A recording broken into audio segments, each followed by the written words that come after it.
So, if you are a striker, it's really important to understand what your main job is.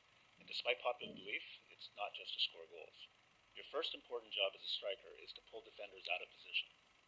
In this clip, you can see the ball come upfield, and the striker has a defender tight on him. Because the striker is facing backwards, it's hard for him to see what's upfield. But the trailing midfielder can see what's upfield, so the striker makes the smart play by laying it back to him. The midfielder quickly pops a ball into the corner, where another player has managed to free himself from the defense. He makes a good move to get it back to the striker, who didn't give up on the play, and then he puts a nice ball to the winger, who gets a nice shot off. Now let's look at this play again from a wider angle. You can see the striker in the middle of the field with the center back marking him. He comes back to an open space and drags that center back pretty far out of position. A huge space opens up because of that, and the attacking midfielder or other striker just has to move into it. If you look at the play, the center back actually never recovers, and as the play develops, you can see how disorganized the defense is without him there. In this next clip, the striker is going to make a circular run back to the ball carrier. The center back marking the striker is still backpedaling because he doesn't want to get beat on a run. But when the forward goes back to the ball, you can see the center back get pulled up so that the striker can't turn. What that does is it opens a space behind him and also negates his ability to support the fullbacks. Because of this, the midfielder is able to sneak through almost untouched. The next important job of a striker is to draw defenders in close and away from other attackers. Strikers tend to get a lot of attention because they're always in the most dangerous part of the field.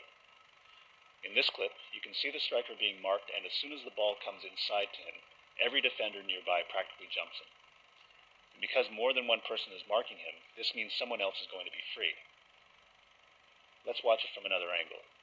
You can see that once the striker gets the ball inside, everyone's eyes are locked onto him. Nobody sees the trailer coming up from behind until the striker lays it back, and by that time, it's way too late.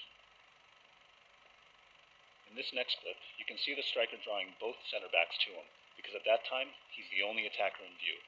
All of the other nearby defenders also have their eyes on him, even though there are trailers moving in.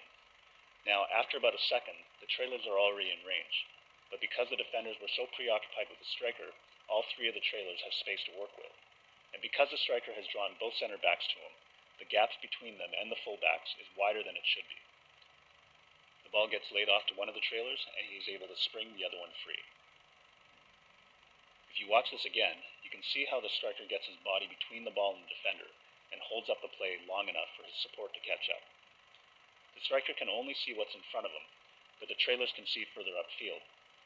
Because the two center backs moved up to mark the striker, there's a big space behind them.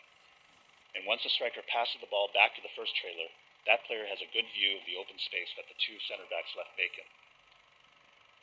In this next clip, you're going to see the striker take the inlet pass from the fullback and then spin away from the defender to the inside. When he does this, the defender is going to follow him, and the fullback is just going to loop around the space he leaves open. You can see that once the striker gets inside, all of the defenders are going to lock onto him. The fullback looks like he's still free, and another runner is coming through the middle, which holds the attention of the center backs. Unfortunately, the striker doesn't see the fullback open on the left flank and continues inside. When you look at it from behind, you can see that the better play would have been to the fullback, but you're never going to see everything all the time, and in the end, the play really didn't end up being that bad anyway. Now, if it turns out that the defense decides not to mark you tight, then you can just take your time and turn. Here you can see the striker come back to the ball. The two defenders are marking him kind of loose, and this gives the striker enough space to turn and shoot. Even though he misses, those two defenders will probably think twice about letting him have that much space to turn next time. The last important job of a striker is to help your team by getting open. This is all about the type of runs you make when you don't have the ball. Here you can see the striker draw the defender out of position and then dart away into open space. Now, his teammate doesn't use him right away, but instead of stopping, he runs sideways along the defensive line so that he stays onside and makes himself a moving target. Let's watch how he gets free again. First, he pulls the defender out of position and creates the space behind him. Then he changes direction and attacks that space that the defender leaves open. Even though he doesn't get the ball, he doesn't stop running. He keeps moving and stays onside, and it doesn't take long before he gets lost in the traffic. In this next clip, you can see that it's a fast break, but look at how the striker runs laterally instead of straight ahead. What you'll see is the striker continue his run down the line, and then he's going to open up and turn upfield. Right there, you can see how he opened up first. This allows him to see the pass and the two center backs. The lateral run allows him to stay onside longer, and it creates a good angle for the pass to get put in. The defender has to make a desperate tackle to prevent the breakaway. And yes, in case you were wondering, that did turn out to be a red card. Now let's look at that again.